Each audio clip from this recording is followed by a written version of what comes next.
Nice. Yeah, thank you very much for having me here. It's a very nice place to be. And yeah, I'm going to talk about harmonic functions on harmonic embeddings and Monge-Ampère equation, apparently. And it's a joint work with Dima Chalkak, who is in this room, and also Benoît Lazier and Mariana Ruskich. And the paper is now on archive. Please go ahead and have a look if you want. And yeah, I want to start this talk with a kind of a high-level introduction. But after that, I will start talking about concrete things, so please don't worry if it's too abstract. So Tutte's embedding appear in many different areas. I think it's good to explain what was our motivation when we started looking at them. And the motivation comes from two-dimensional statistical physics and conformal field theory specifically. And the main idea is the following. So the conformal field theory is based on the prediction that scaling limits of certain models are conformally invariant, and those models are critical models. And well, this has been studied a lot for the last decades, and there was a big progress on that. And for many models, this was proven when they assembled on regular grids, as they were initially defined, or later on isoroidal graphs with special geometric weights. But from modern perspective, especially after some results in Liouville quantum gravity, it's also very interesting to study these models when they're assembled on more general planar graphs. For example, in random planar maps that initially don't have any fixed geometric embedding, right? So when we talk about these graphs that either are not embedded specifically, or maybe the weights on these graphs are not geometric, the problem that arises is that if you want to formulate even this conjecture that the scaling limits of these models, critical models sampled on these graphs, are conformally invariant, we have to embed these graphs somehow in the plane. We have to endow these graphs with some kind of a metric structure so that we can then say that the scaling limit is conformally invariant. And the general idea here is that if we have an abstract planar graph and we have a critical, so we have a lattice model defined on this graph which we somehow expect to be critical, then it should somehow define a discrete conformal structure on this graph. So then this discrete conformal structure probably also have what we can call a discrete uniformization. So some kind of a canonical embedding that we can call a discrete uniformization. And well, several discrete uniformizations exist. For example, maybe the most, the first thing that comes to mind when we talk about discrete uniformization is circle patterns.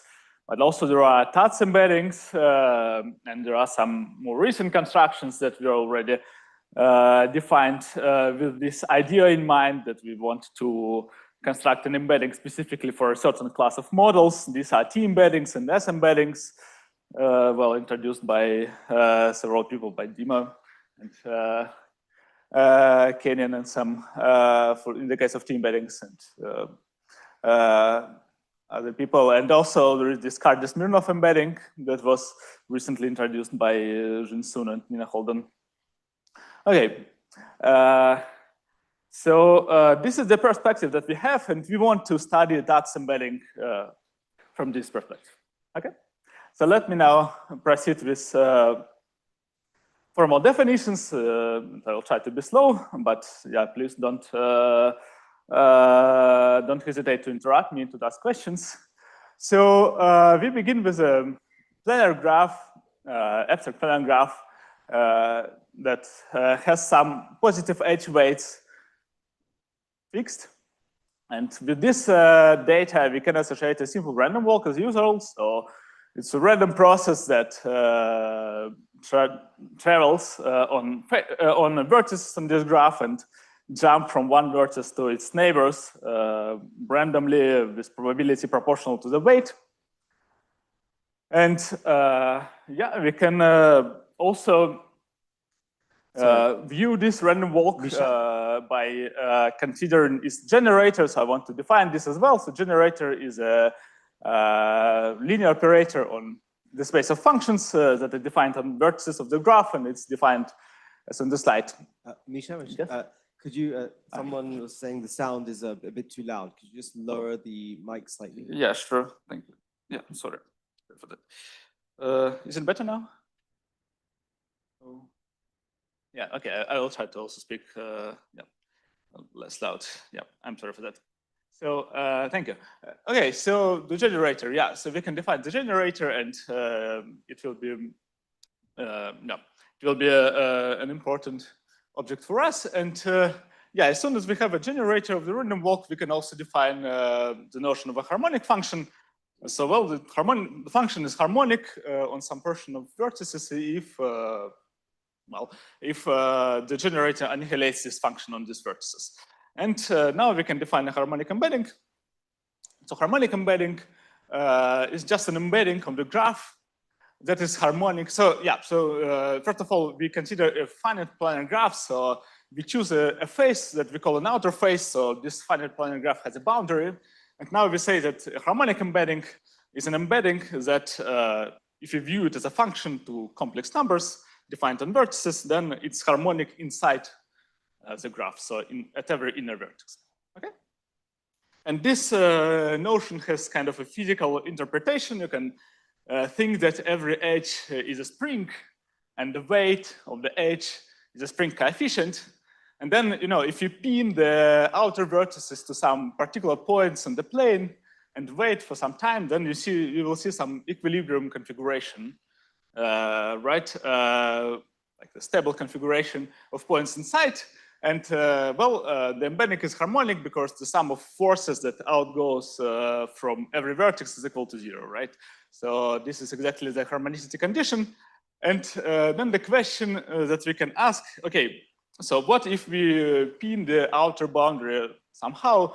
Will this equilibrium construction define non-intersecting embedding, like a proper embedding?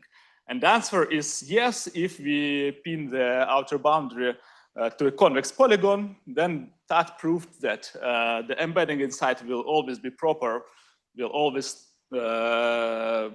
be well defined as soon as the graph as soon as the graph is planar, right? So in particular, we can consider Tat embeddings as some well-defined embeddings of planar graphs, and we can take them as candidates for our discrete uniformizing maps. And well, in which case these uniformizing maps can be reasonable to consider? As I said, we want to apply this to study some models. So then, wishful thinking is that Tat's embedding will be reasonable to consider when we study some random walk-based models. For example, loop arrays random walk, self-avoiding random walk, or uniform spanning tree, or maybe bipartite dimer model, which can be also defined in this setup using temporally bijection that Dima mentioned.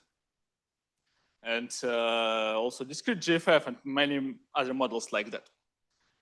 And if we think about Tat's embedding as uniformizing maps for these models, then the natural problem, the basic problem that we can consider is, okay, assume that we have a sequence of harmonic embeddings that, for example, cover some region on the plane. So, what will be the limit of the random walks on these harmonic embeddings, right? So this is like a ground problem that we need to deal with. Okay, and as I said, I want to look at the random walk, understand the random walk in terms of the generator. So when I think about random walk, I think about sequence of generators. And so for this talk, for the purpose of this talk, I will be mostly concerned about slightly weaker, problem. Is okay.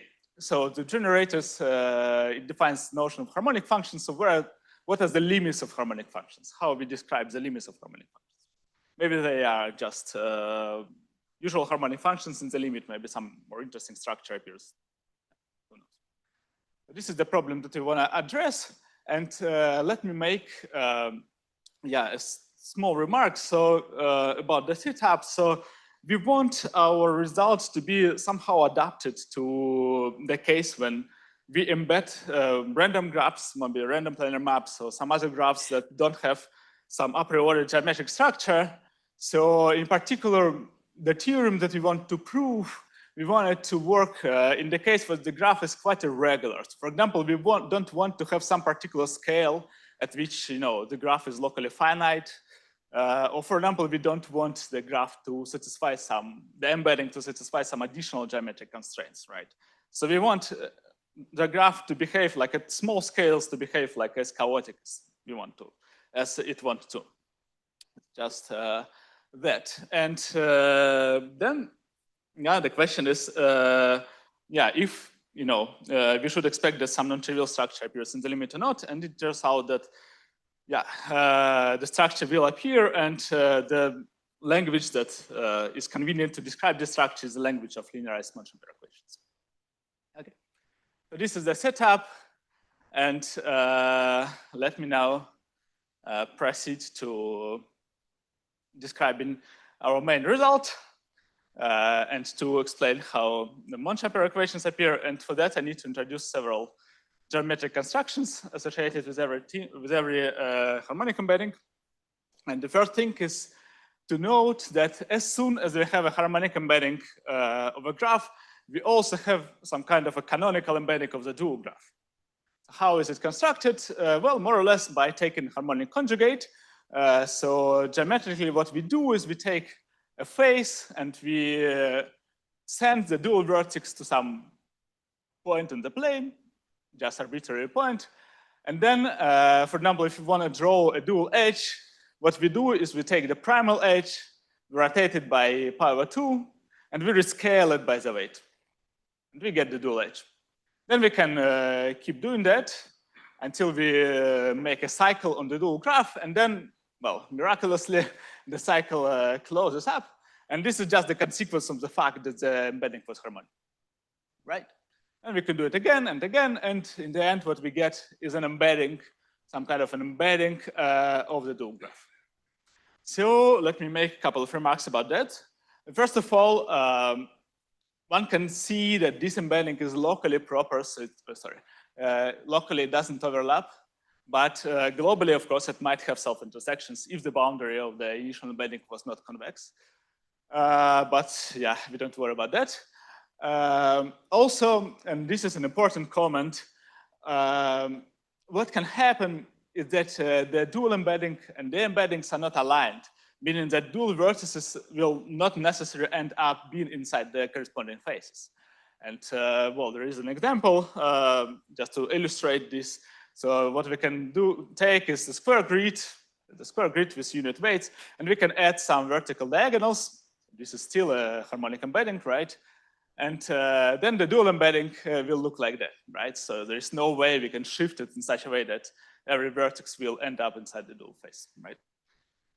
So, yeah, this is the comment about that. Let's go on. Well, now another geometric construction that is called Maxwell-Cremona lift.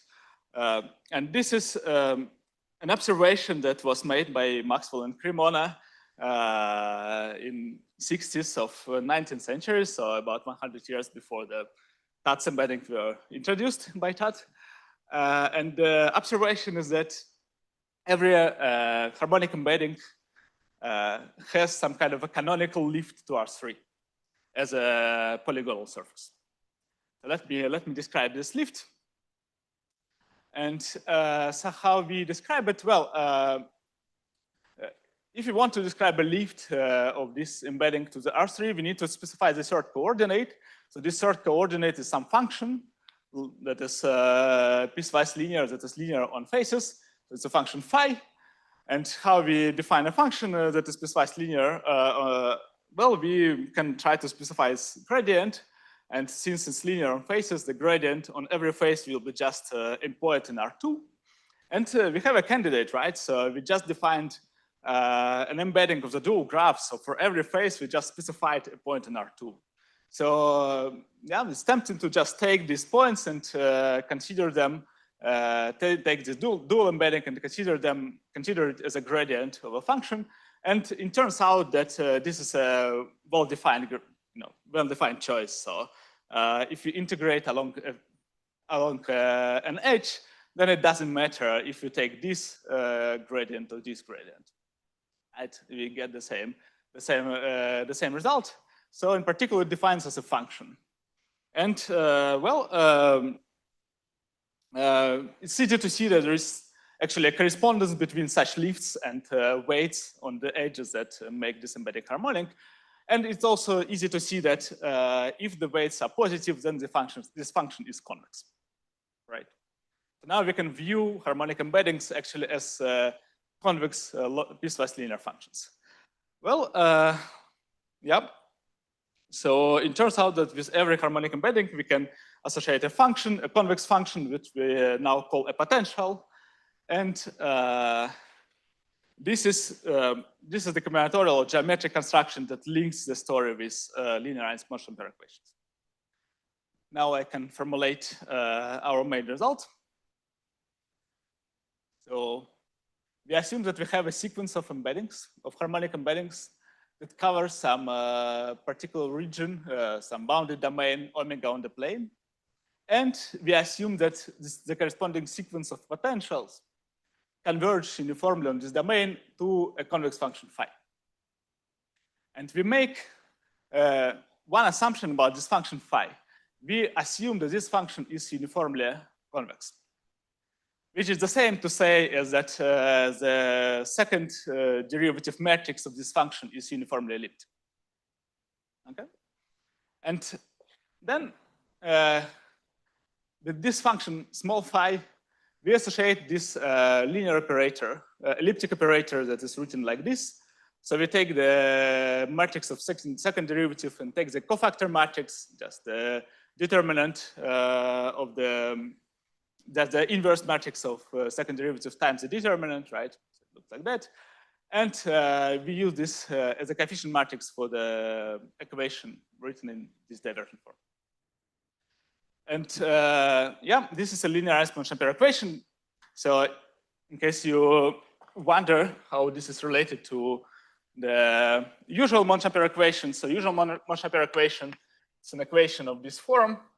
The determinant of determinant of the second derivative matrix is equal to mu, where phi is some convex function and mu is a measure. And then the way we obtain this linearized Monge-Ampère equation out of this is we perturb this nonlinear operator, differentiated, basically take its derivative in the direction of h, and we get this linear elliptic operator written like that, right? And now the main result is the following. So we consider two types of objects. First, we consider solutions of the Dirichlet problem. So we take discrete harmonic functions with some prescribed boundary values on omega. And we also consider the Green's function of the random walks on the harmonic embeddings of gamma n. And both objects converge to those defined with respect to this linearized Monge-Ampère operator L phi. Okay, so this is the main result that I want to talk about today. And so let me make some comments about this before I proceed to the details about the result. So first of all, as I said, as I promised in the beginning, we make no assumptions about the behavior of the embedding on the small scales. So the only assumption that we make is this uniform ellipticity, uniform convexity of the potential in the limit. And well, how the results shows, apparently this is a minimal assumption that you have to make if you want the random walk convert to some nice diffusion in the limit, right? So if you expect that the diffusion in the limit is elliptic, then you have to make these assumptions, right? And second thing is probably you wonder how this linear operator appears, how this elliptic operator appears.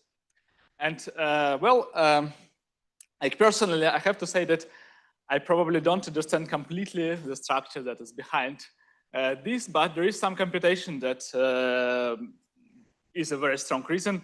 I think what we can do is, instead of looking at the random walk, we can consider the Brownian motion of the cable system of the embedding, right? It was defined on some lectures before. And then a direct computation shows that the Dirichlet form that defines this Brownian motion is actually having this form, right? And this is nothing but the quadratic form of this operator, right? Only thinking that in this case, we substitute this piecewise linear potentials. So the second derivative matrix is a matrix that consists of measures, and then we integrate along the edges of the graph. But algebraically, this is just the same as the quadratic form of this operator L phi. So in some sense, you can say that what we prove is that there is some kind of a convergence in parameter for this operator. Right. So yeah, this is one of the explanations, one possible explanation why linearized Monge-Ampère operator appears. And let me make a few more comments. So first of all, these kind of questions were studied before, and in particular, people studied special harmonic embeddings that appear from tilings of the plane by quadrilaterals, by quads with orthogonal diagonals. These are called orthodiagonal embeddings, orthodiagonal tilings. And for this kind of embeddings, there are several very strong results, and this theorem is very well known. So the functions, the discrete harmonic functions, converge to just usual harmonic functions. And in this case, the potential in particular is approximately quadratic. So the operator in the limit is just a Laplacian. And let me make also a comment that just assuming the potential is locally quadratic, is approximately quadratic, is already much more general than considering orthodiagonal tilings. Okay, and the second comment that I wanted to make is, you are probably wondering, okay, so we have the general results, but maybe in all the natural cases, all the reasonable cases, what we're gonna see in the limit is just the quadratic potential, just the Laplace operator. So, first of all, what may happen, and what happens in some models, for example, in Dymir model, is that the scaling limit of the model is conformally invariant, but in some non-trivial complex structure. And in that case, of course, you expect the random walk to converge to Brownian motion, but in some non-trivial complex structures, in particular in the complex structure on the plane, the operator will have some non-trivial form. And for this, it's probably good to know that there is this structure in the limit, because it will help to reconstruct the conformal structure eventually. So yeah, this is the result, and maybe there are some questions. Please ask if you want. Oh yeah, Remy?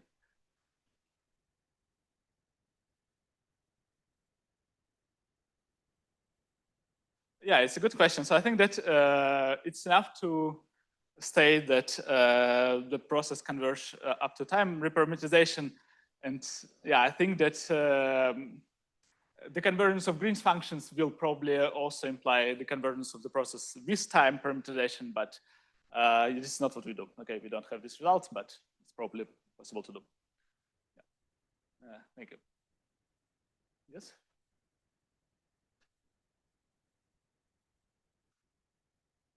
Yes, yes.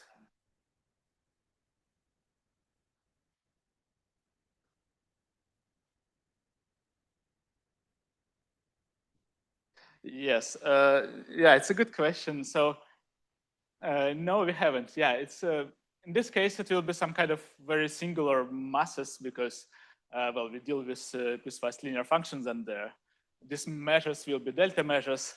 So probably there is some combinatorial problem behind this. I don't know the answer, but it's a very interesting question. I would like to know it. Yeah.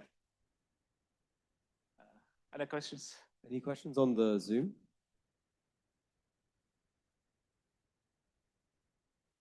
Right. Let me then proceed with some small discussion about the proof. So this result, and maybe I will also comment about these conformal structures in the very end if I will have time.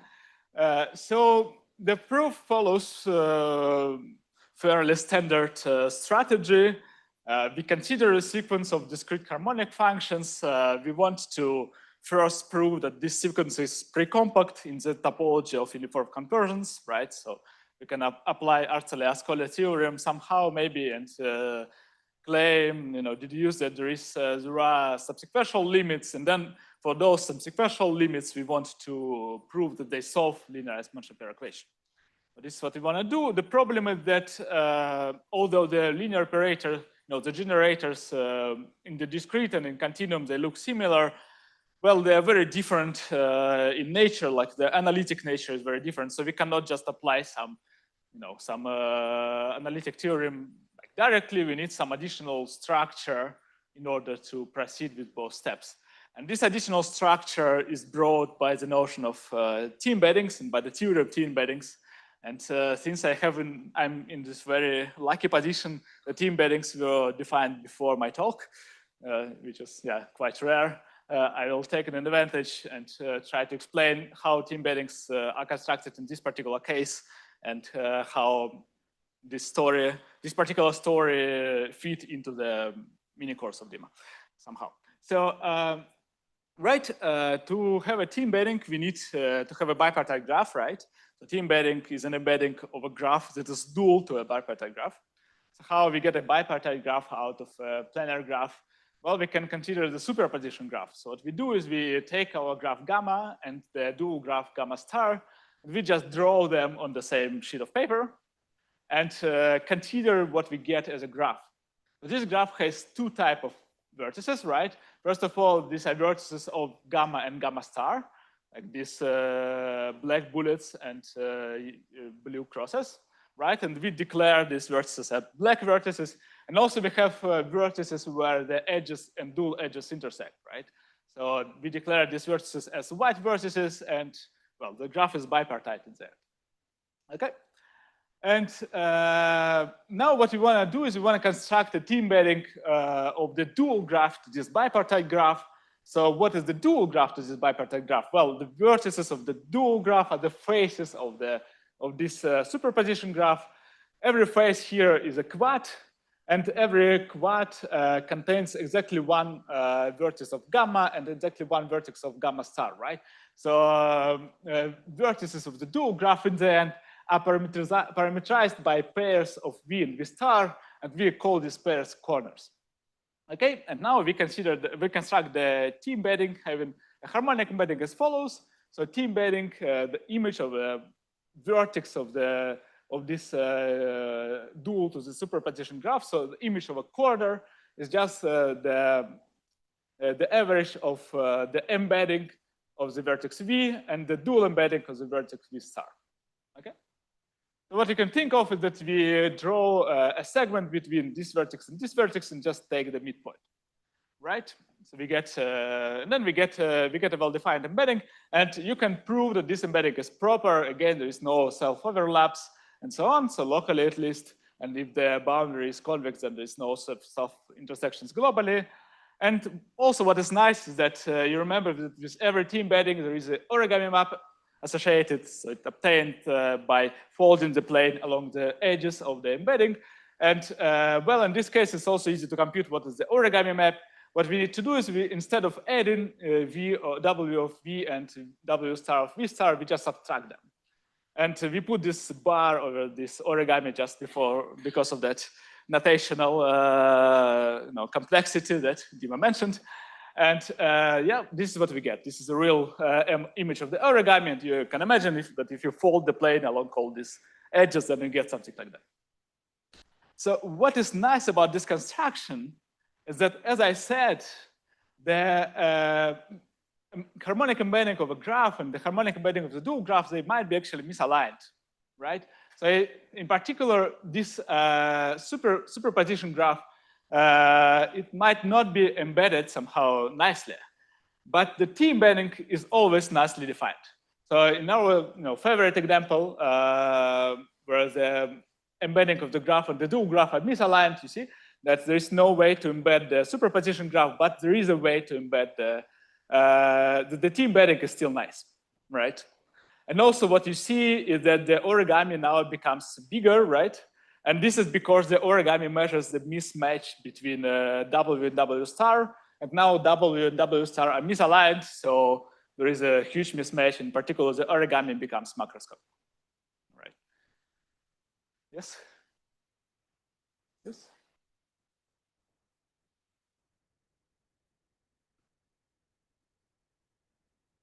Right, so so what happens is that, yeah, sorry. So what we embed is the dual graph to this, a dual graph to this picture, okay?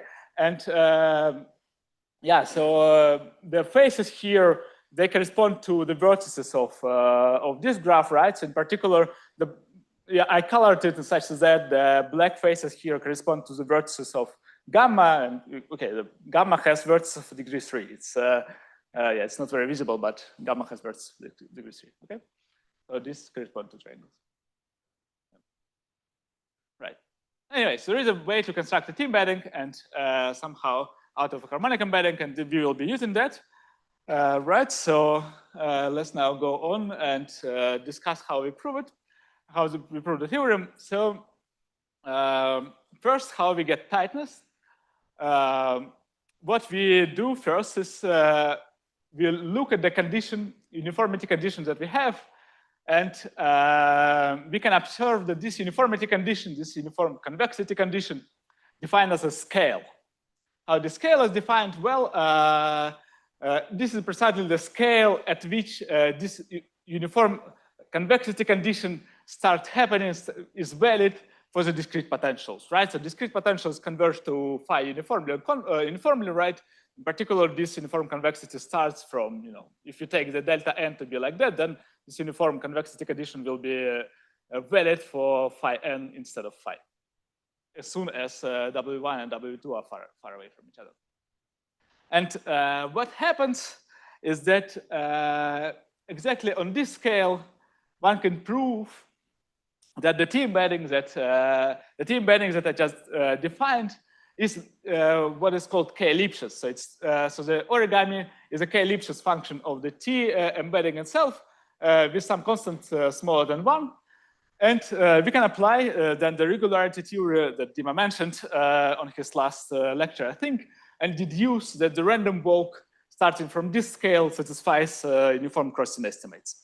So what I mean by crossing estimates here is that, okay, we have a square of length size bigger than delta n, bigger than our scale times some constant, and we look at the random walk started from the center, and we choose a side of this square, and then the probability that the random walk exits the square from this side is positive and is uniformly bounded in n. Okay. And then as soon as we have this uniform crossing estimates, we can we have Harnack estimates for the harmonic functions. And then, okay, we deduce that they are Hölders starting from this scale, and we get the uniform, the tightness in the topology of uniform convergence. Okay. So in particular, now if we have our sequence of discrete harmonic functions, we know that they have some sequential limit, which is a priori at least continuous, okay, Hölder, but no more, right? And well, this is nice, but this is also not, sufficiently nice for us, because what we want to do next is we want to substitute this limit to the elliptic equation that we have, and for that, what we need to know is that the gradient of our function, of our subsequential limit exists and is locally square integrable. Right? And let me comment here that you might say that, okay, for usual harmonic functions, there is a notion of solutions, for example, distributional solutions that do not require the gradient to exist a priori. But when we deal with more general elliptic equations, and especially when the coefficients of the elliptic equations are only measurable but not continuous, not smooth, it's not guaranteed that this distributional or very weak solutions are actually also just normal weak solutions, right? So there is a problem here. So in particular, we really need, in this general situation, we really need to know something about the gradient of H, right? So how we estimate the gradient? This is another question. And here comes another theorem that was proven by Dima, Benoit, and Mariana in their first papers on T-embeddings. And this is the following theorem. So it turns out that if we still assume something about our, assume some regularity on low scales, but our harmonic embeddings, then we can improve the C0 conversions of harmonic functions to C1 conversions. So what is the condition? So our harmonic embeddings has some faces, and what we want to have, then we say that the face is fat or nice if we can triangulate it in such a way that every triangle contains a disk that has a radius bigger than the exponent of so we have our scale delta n, by the way, that was defined on the previous step. And what we want to have is that every triangle has a disk that is, large enough. So large enough meaning that the diameter of it is sub-exponential in the scale, in this way, right? And okay, we don't need all the faces to have this property, but what we want to have is that every face that doesn't have this property is surrounded by a circuit of faces that do have this property. And then this is enough to say that discrete harmonic functions have bounded gradients and they converge. Okay, this is the theory that was proven. Theorem that was proven in the first papers on T-embeddings. And well, how can we apply this theorem for our general situation? What can we do is that we can take our domain omega and take our harmonic embedding and somehow using the structure of the potential and the correspondence between convex functions and harmonic embeddings, we can extend our embedding a little bit in a small color around the boundary of the domain, such that it becomes nice. It becomes nice in this color, in this region, and in particular, this property of every small face having some big faces surrounding it, it starts to happen, and then we can prove that in this bigger area, the harmonic measures say have bounded gradients. And then on the other hand, due to the Gaussian estimates, if you make this, if you make this this modification in a very narrow corridor, then we don't change the harmonic measures too much. And in particular, we end up with this proposition that our harmonic functions are differentiable, but starting from some mesoscopic scale. So this is the trick that we use. I think it's also similar to the trick that was used by Remy in his PhD thesis, I guess. And yeah, I want to mention that. Anyway, so this is something that we gain from this theorem, and in particular, we can deduce that the gradient of the subsequential limit actually exists and is locally bound. And now the last bit of the proof is how we reconstruct the linearized Monge-Ampère equation in the limit. So where we get this elliptic equation that we want to have. And well, what we do again is we use discrete holomorphicity on T-embeddings. And to that end, we consider the harmonic conjugate, discrete harmonic conjugate, right? So I have already defined the discrete harmonic conjugate when I was talking about the dual embedding, but let me just recall what it is. So it's a function on, if you have a harmonic function, discrete harmonic function Hn on the primal vertices, then the discrete harmonic conjugate is a function on the dual vertices, and it's defined by this constraint. So the increment of this function along dual H is equal to the increment of the initial function along the primal H rescaled by the beta.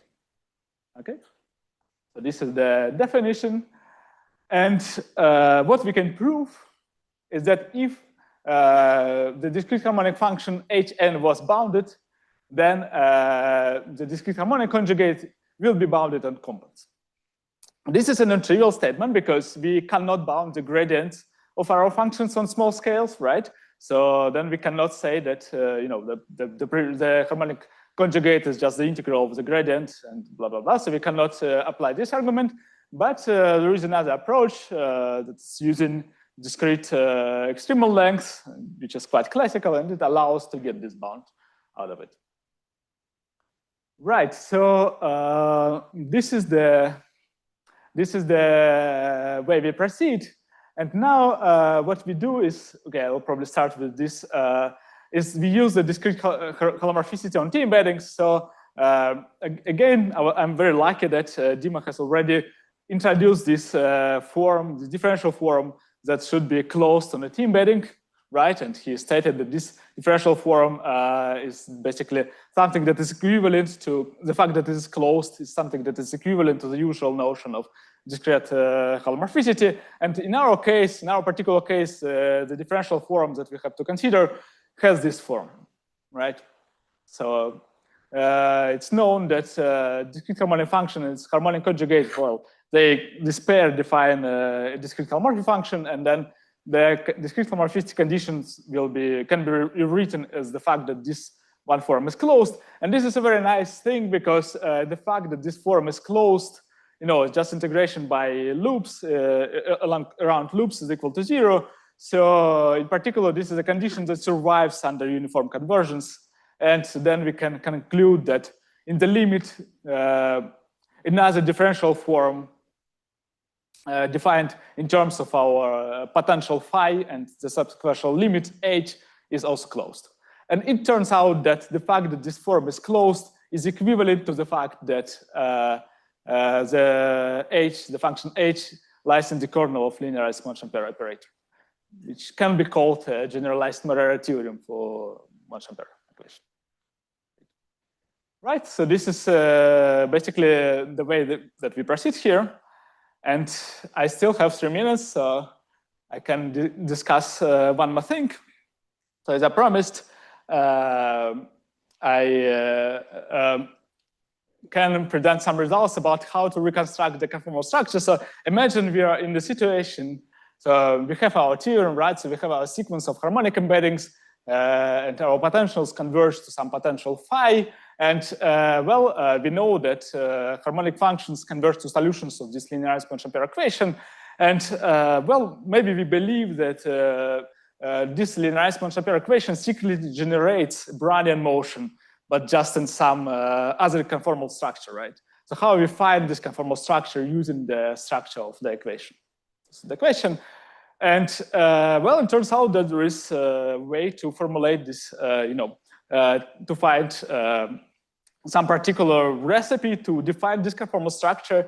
And this recipe is given in terms of the T-surface, of the limit of T-surfaces that also were defined by Dima and are associated with T embeddings corresponding to our harmonic embeddings. So recall that the T-surface associated with the T embedding is just the surface in R4 on R22 or C11 defined by the pair, the T embedding and the origami map. And then, if we have the convergence of potentials, we also have the convergence of these T surfaces to some particular surface in R22 that can be explicitly written in terms of the potential like this. Okay, this is just a definition. Don't worry too much about that. And now we can ask, okay, so when there is a change of coordinate such that the elliptic equation defined by L phi is equivalent to the Laplace equation in this coordinate, right? So they have the same solutions. And there are several things. First of all, it turns out that you can prove, and this kind of justifies it is another justification of what Dima said in the very end, that this happens if and only if the surface, the limit of T surfaces is Lorentz maximal, so it's minimal surface in this space. And then if the surface is maximal, Lorentz minimal, then this coordinate turns out to be the coordinate, the conformal parameterization of this surface. So it's if and only if.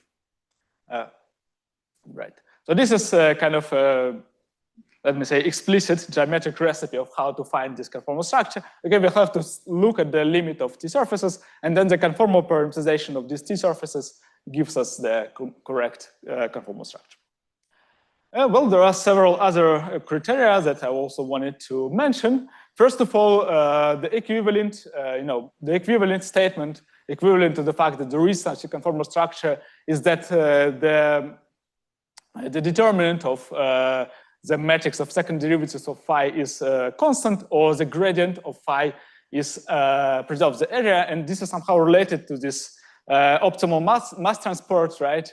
So somehow you can think that you have maybe a family of these potentials, and then they have a flow associated with this family, and the gradient defines this flow, and then the determinant of this matrix is nothing but the compression of this flow. So what this condition tells us that the compression is equal to 1, so the flow is incompressible.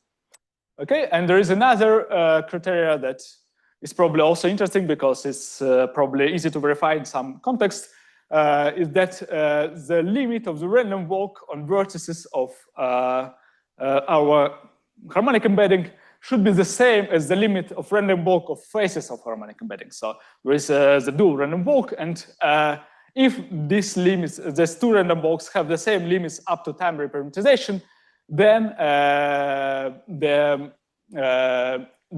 both of these walks must converge to the Brownian motion in this coordinate. And this is also if and only if. Okay, so I think this is it, and thank you very much for your attention.